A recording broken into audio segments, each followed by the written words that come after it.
We're parents, teachers, and educators, and like you, we're passionate about restoring our culture for Christ. This is Veritas Vox, the voice of classical Christian education. Welcome again to another episode of Veritas Vox, the voice of classical Christian education. We are so excited to have Karen Elliott with us today. Karen is the executive director of the Rafiki Foundation. Karen, welcome. Thank you, Marlon. It's great to be here. As we get started, let's hear a little bit about you personally, your family, your background, and maybe those things that led you to the place that you are today with Rafiki. Well, all right, I'd love to do that, Marlon. First of all, I like to tell people that heaven is my home, but my second home is Nigeria, and then the third home is Texas.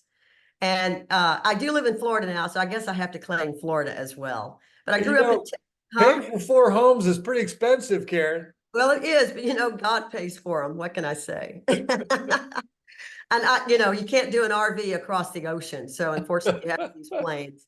So yeah, I'm from Texas originally, but I did serve on the mission field with the Rafiki Foundation for about 10 years in the 1990s primarily, and then came back from the field to serve at the Rafiki home office. At the time we were in Texas, but then God showed us it was time to move. And so God provided for us land in Florida. So Rafiki Foundation is in Central Florida. And we are on 57 acres just north of Orlando. I like to tell people that the Rafiki Foundation is a much more adventurous ride than anything Disney World can imagine. So, and I understand right now you are right here in Central Florida. I happen to be near you. Yeah, I'm in a hotel room in Winter Park, which is a suburb of Orlando, that's kind of an interesting irony. It wasn't planned. Yeah, next time you come back to this way, come up and see us. But we would love to do that. My job in the 80s is I was in the banking industry, and then I sensed a call to overseas missions. And I went overseas for 2 reasons. One, the lack of spiritual, let's call it, or biblical resources in much of the world, and also the material needs in much of the world. In America, we have access and time to get scripture, to get well taught, if you look for it, and we have the resources to afford it. In many parts of the world, that is not the case. So that is what God used to motivate me to leave a career. And I'm single, never married, but I have 3,600 kids in Africa, 900 of which are orphans and have grown up in Rafiki villages. And so it's a calling. And so I'm thankful for where God has led me and what we get to do in the Rafiki Foundation. So that's kind of my life. I have brothers, I have siblings, I have nieces, I have great nieces, great nephews, family to which I'm really close. And then I have the family of God. So I go to St. Andrew's Chapel right here in Stanford. Do I remember correctly that your education was at Southern Methodist? I went to SMU. I was highly confused. I ended up started out as a music major, ended up with a minor in music and a major in finance and a little bit of accounting sprinkled in. Then I went back to school and got a master's in education from University of Texas. And then I'm working on a doctorate degree with Faulkner University. Very good. Yeah, so I'm 10 courses in. I've only got 6 more courses left, and 2 of those include the dissertation time. So I will be their oldest graduate. That's all I got to say. I think I was their senior citizens ministry by letting me come into the program, but I really have benefited from it. If Rafiki Foundation is going to encourage others to establish classical Christian education in the continent of Africa, I really wanted to understand and read the great books because I did not receive that kind of education. I wish I had. A little bit was sprinkled in, but like many people from my generation, we didn't have that as robustly as is happening today. So I have had the privilege of reading some Plato and Aristotle, Augustine, Aquinas, works that I've maybe touched on 40 years ago, but now getting a chance to read and write about. So Good for you. So Good for you. yeah, so that's a little bit about me. Well, that really helps fill out some foundation for this interview. Tell us what the purpose of Rafiki is, and what's quite honestly, from my vantage point, as far as I know, Rafiki is what Karen Elliott does with it. I didn't know about Rafiki before your involvement and have little context for understanding it without the tremendous work that I know you've been involved with. So help us understand Rafiki in terms of what it's done and where it's going. Well, the Rafiki Foundation has been serving in Africa almost 40 years now. Wow. And we were founded by Rosemary Jensen. Rosemary ran Bible Study Fellowship for 20 years. And at the same time, she founded Rafiki. And initially, everyone who was sent out to serve with Rafiki went out to teach the Bible and help people raise their standard of living. And so today— Has it always been focused on Africa and Northern Africa in particular? Well, actually, sub-Saharan Africa primarily, Okay. but also we were in other continents. We went countries. We were in India. We had work in Latin America, Okay. and of course, and so we were in those continents and countries for a while. But Rafiki in the early 2000s decided to concentrate its work in Africa, Okay.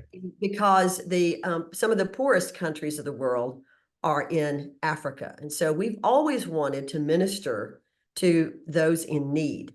So what happened, what really caused us to pivot into education from our perspective, and by the way, our founder and president is President Emerita, is doing well. She's 94, going on 95 this month. Oh, and my. I just saw her yesterday, and Rosemary is as coherent as you and I are. And so I value her friendship and her mentorship. So anyway, I'd love to talk more about Rosemary, but I do want to get on to talking about Rafiki, which is her heart and mind. Rafiki is a Swahili word that means friend. So we are friend to Africans. So in the early 2000s, we were encouraged to start taking in orphans. So that caused us to pivot to develop land, to get land, build buildings, and start taking in children. And when we started doing that, the question, like every family, is how are we going to educate our children? Sure. So we can't send them to government schools in Africa. One, they have low academic rigor, they're overcrowded, they don't have enough materials, and they're not Christian. And we can't really just use American curriculum, although we did for a while. And so God led Rafiki to not only take in orphans and start building facilities, getting land and building facilities, eventually landing in 10 countries in Africa and taking in these children. But we started developing our own curriculum and our own Bible study because we wanted good content, and we wanted our curriculum to be classical, Christian, and culturally attentive to the continent of Africa. I would say our curriculum today is not African, it is international. And it is, every subject is taught from a biblical worldview, every subject, every unit, for every grade level. So art and music, science and math, and language arts, and then you've got, history, logic, rhetoric. We work with a lot of classical educators throughout America to basically put themselves on paper. And so God caused us to write a school curriculum for schools, for us to use, and then for African schools to use. We also, though, needed a Bible study. And so Rosemary, with her connections, was able to get 18 theologians who believe in the reformational truths to write lesson notes and questions on every book of the Bible. Wow. So in our schools, we now have a Bible study for every age level, for every book of the Bible, for every day of the week. And so in Rafiki schools in Africa, and this is the model we are hoping to also promote and help establish in Africa, is our schools start with Bible study as the first class of the day. Preschoolers to high schoolers, to the adults, to the custodian, Everybody is literally on the same page of scripture. We also have catechism and hymns included with the Bible study. That's And wonderful. we've got what we believe is a sound theological Bible study, and we have this classical Christian curriculum that is attentive to Africa. And what I mean by that is when we have word problems in math, for example, we use 2 mangoes plus 2 mangoes, not blueberries plus blueberries. You see what I'm saying? I do. However, there's a cultural strong, context is what it was intended to be. that's When it was right. written for Americans, we need to understand that. That's right. And so kids go to the, Chimwemwe and Sarah go to the market, not necessarily to the grocery store. So there's some of that. However, there's a strong Western civilization strand in our literature, in our art curriculum, in our music curriculum, and in the history curriculum. It's all taught from a Christian worldview. But also our science and math. I mean, we if there are mathematicians and scientists we need to feature that are from African descent, we include those. We have been intentional about that. But we also, people always wonder, well, how does this work in Africa? Well, in the African school systems, they do have curricula. And so their social studies, their language, we teach.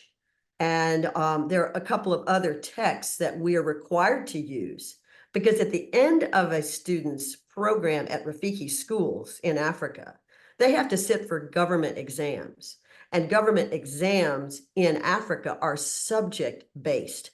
And so they have to sit for a social studies exam, a math exam, a chemistry. So our classical Christian curriculum is more international in scope, but we incorporate what is necessary for the students to pass those national exams and appreciate their culture.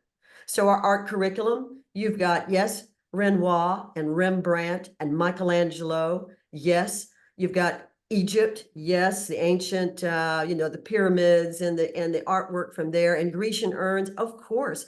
But also you've got African Benin bronzes dropped in, and you have batik and weavings and other artwork and art images throughout Africa. So that's how we've tried to do that. But we do introduce the students to the Western, you might call it Western civilization. I love this. I got a story last week from our school in Nigeria, which, by the way, for any of your audience who's able to see my background, that's the Rafiki village in Nigeria, with a children's home and a classical Christian school, pre-K to 12, and then the teacher training college. So I just got an email last week, a note that from one of our heads of school, that there was a secondary student just reading Plato's Republic at lunch. Don't you love that? I do. Not to mention, then I get stories like from the vice chancellor of a university in Africa who says, man, those Rafiki kids know more Bible and theology than our pastors. Wow. So I love what God is doing here. So we had children, we started taking in orphans, we had to create schools, we had to create our own curriculum, and then we had to create our own Bible study, and then we had to create our own teacher training college material. Yeah. Well, I want to underscore something before we get too far away from it that you made clear, but I want to underscore it in a way that our listeners grow to appreciate even more. And that is how complicated it is to provide an educational overlay. Overlay is even the wrong term. To provide cultural context for what it means to apply a classical Christian education to a culture that's very different than an American culture. It is the adaptation, and I know missionaries have been doing this for decades, if not centuries, but to do it for evangelism purposes and for life skills and that sort of thing, but to do it in education, I personally appreciate the complexity of that and am incredibly impressed with how you all have approached that and applied it. And I really want us to understand how important that is to do well. And you guys really have. Thank you for that. Excuse me. I appreciate that, Marlon. We really, and this is God's grace to us. We pray and we trust the Lord for wisdom, but we also have some great people on our staff. and on the mission field. And we have partners in Africa, the church and universities, which are run by Africans, to help us in this enterprise.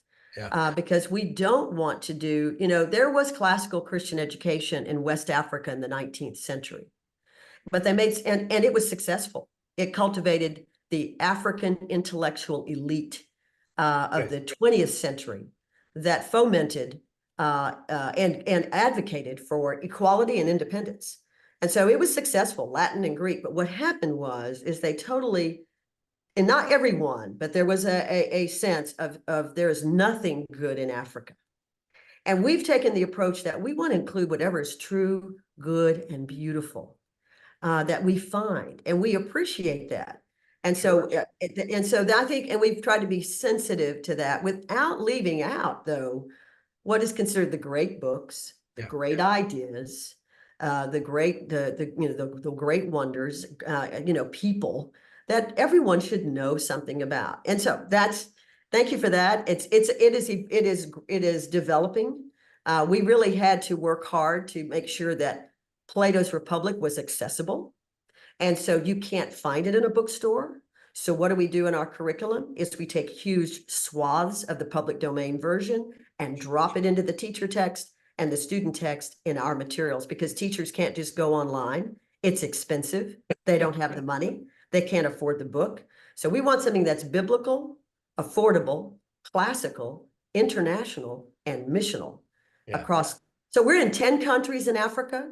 We have a Rafiki village that is pre-K to grade 12 with a classical Christian school for the orphans there and poor children from the community who all come on scholarship provided by people who give to Rafiki throughout the world. And we have... That was a question I was going to ask. There are 10 schools, 10 villages. Correct. So each village has a school, an orphanage, and a teacher, and does teacher training.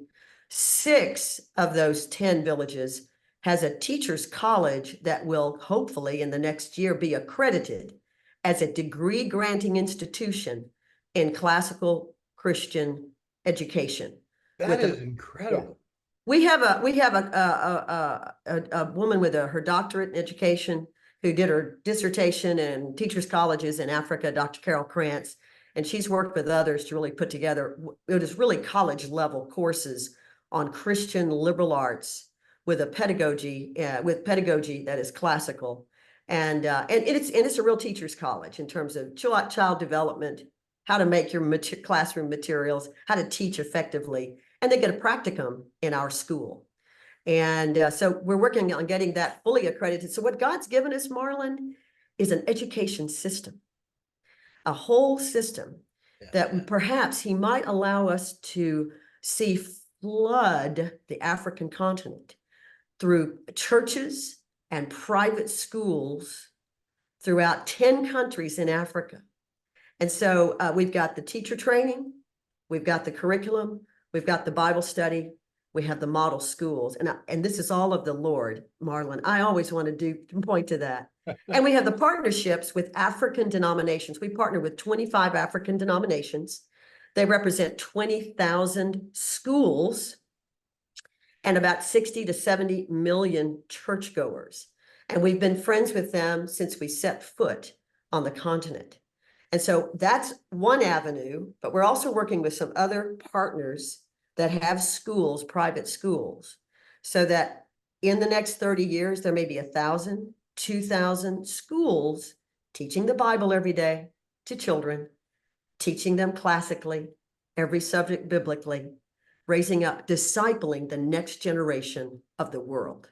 This is what we are seeing God might let us do. One of your growth strategies that I'm hearing, and I want to make sure it's stated, is now that you've established this group of 10, is it fair to say you're likely to establish more, but you're also likely to help other organizations with whom you now are growing in affiliation to do what you've done on their own in partnership with you, or because they've been mentored by you? Exactly. That's right. That's exactly what, I have this saying of being strategic about what we do. And it sounds to me like you, the people you work with, I assume your board as well, are incredibly strategic and to the benefit of the continent and the kingdom in ways that don't happen as much as I wish they did. I think that's a really good point. I will say, our founder, Rosemary Jensen, we'd always been careful not to get distracted off mission. There are so many needs on the continent of Africa. Yeah. People are always like, well, why don't you start a hospital? Why don't you start this? Why don't you do that? And God has really led us in this direction. Like I said, once we started taking in orphans, we had to educate them. And the only curriculum available pretty much in Africa that's affordable is a secular progressive curriculum. Even the church schools only have that. And they don't have other sound theological materials to use in their schools. And so as we just did the next right thing and then tried not to get distracted by so many needs on the continent. And so, and we believe really that, of course, next to the family and the church, that a classical Christian school is a fruitful discipleship environment. And our mission, right, for Christians is to make disciples of all nations, teaching them everything I have commanded you, Jesus says. So we're a mission agency in that sense. We're helping to make disciples, but our vehicle and strategy for that is running our own 10 schools really well. And I would love your audience to consider helping us with that. And I'm not talking about money necessarily. I'm talking about missionaries. Yeah. But also to help others go and do likewise. And so we have individuals, proprietors who run their own school. They come to us. Do you want Western teachers? Pardon me? Do you want Western teachers? Yep. We'll take them. So you're training indigenous folk and you're hoping for Western teachers as well. Okay. We would like to have educators from America come and serve at Rafiki villages. They can come short-term or long-term and be a part of the mission that we're doing and help to establish the best education and best Bible study for the least of these and the future generation of the world. Every other toddler to teenager will be born in the continent of Africa in the next 20 years. The church is growing. The problem of the church in Africa is lack of sound theology. What if God allowed us to have 1 million children daily studying the Bible and learning to think logically? We all know what classical Christian education does. Yeah. So how about offering this to Africans who are standing firm on biblical morality, but they are being besieged by so many ideologies? We will lose the next generation of the world if we don't if we don't at least approach this. This is one strategy God has given that could do that. So American educators, your network of people are already primed. You know the classical Christian education.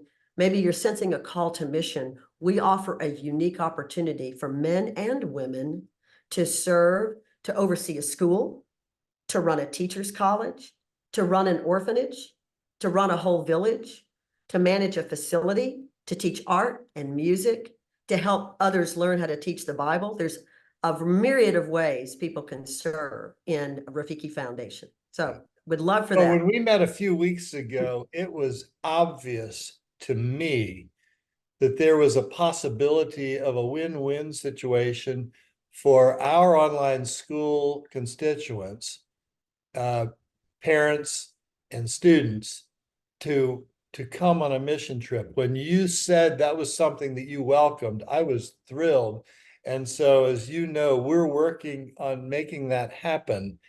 And I hope that this will be inspiring to others to reach out to you and to the organization to see how those that are attracted to this work by God's leading might be part of what you're doing, and be blessed in the process. We have to always realize that we're not the people with all the answers coming to give to someone else. We're getting we're getting from it too. It's a give and take, and boy, do I want to realize that that yeah, the blessings that God has for us are in serving, and it's not because we have all the answers and they have all the questions.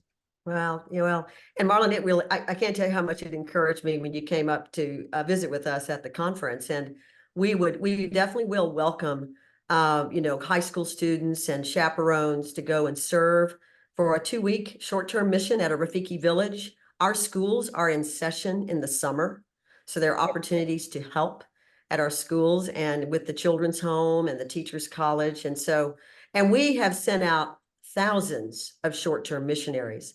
So I think we can help make it easy for your constituency to go and serve overseas. And it gives them a chance to see what God's doing in Africa. My prayer always when people go and serve is that they will come to know the Lord better, because really that's eternal life, right? And so that going out short term and seeing another part of the world and where classical Christian education is flourishing. We've done 3 classical Christian conferences in Africa, 2 in Kenya and 1 in Uganda. We've had some great speakers from America go and speak, and we're seeing a very strong interest in this. So more people from the US coming to help and see will only encourage and strengthen our work in Africa. Yeah, that's really cool. One of the things that we have seen in our online school is how incredible, this was the thing that I had been most blessed with that I didn't see coming when we started doing online education.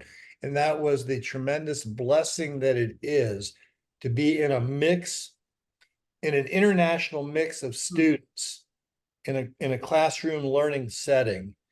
And things like mission trips are other elements of doing the same thing. It's remarkable. Karen, in the last couple of minutes, I'm curious if you can kind of paint your vision for what it looks like for Rafiki 5 years from now and 10 years from now. We certainly understand that we make plans, but God gives the growth. But I know you and your organization well enough to know that those are important ways to operate, to know where you're trying to go and plan to go. So tell us a little bit about what you see happening in the next few years. Well, our prayer, Marlon, for our 10 Rafiki villages is that we will have 10 model classical Christian schools, that we would also have 10 teacher training colleges fully accredited. Okay. All right. And then we are asking God for at least 1,000 schools in the next 10 years using our curriculum and Bible study. So we would be training heads of school, teachers for those schools. We also, as I've mentioned, we work with the church in Africa, and we have Sunday school materials and Bible study materials. And we'd love to see 50,000 churches in Africa using our Sunday school materials because they don't have much to use. That's the church side of things. Okay. But for education, I'm just seeing this network of schools growing. Then we have also partnered with African Christian universities throughout Africa. And so we hope to then help them launch our teacher training college content on their campuses and have their model school. In fact, when I was in Malawi just recently, meeting with our church partner university, they were like, the deputy vice chancellor said, we want the whole country of Malawi to go classical. You need to make your teacher's college bigger and your school bigger on your campus. I said, no. I said, you need to run this material on your own college site in another part of the country. And you need to have your own demonstration school that's classical and Christian. We will help you get there. We will help train. We will help. Yeah. So that's Rafiki 2.0. Then Rafiki 3.0 is absolutely, you mentioned online. We are looking at that. We want to get the model well established so you can really see it 3-dimensionally. But I think eventually there will be a way for us to also offer some of this digitally in a hybrid environment. So that's Rafiki 1, 2, and 3.0. That is, what a great vision. You are to be commended for forward thinking, which so often is missed. And it really allows for continuity and for effectiveness and success in ways that I wish happened more. Thank you so much, Karen, for all you're doing. Thanks for telling us your story. Folks, if you're interested, give us your website as a starting point for people that might want to look into it more. RafikiFoundation.org. That's RAF as in Frank, IKI Foundation.org. No period, no hyphen. You can sponsor a child. You can go on a mission trip. We'd love for you all to be a part in that way. And you can move there and teach or be an administrator too. Just like Anna Liebing, I think you all interviewed her several months back, and we could use about 30 more just like her. That's great. Thanks, Folks, Marlon. Great. I'm sorry. Go ahead. No, thank you. Karen, thank you so much for joining us, folks. Thanks again for joining us for another episode of Veritas Vox, the voice of classical Christian education. Hope to see you next time.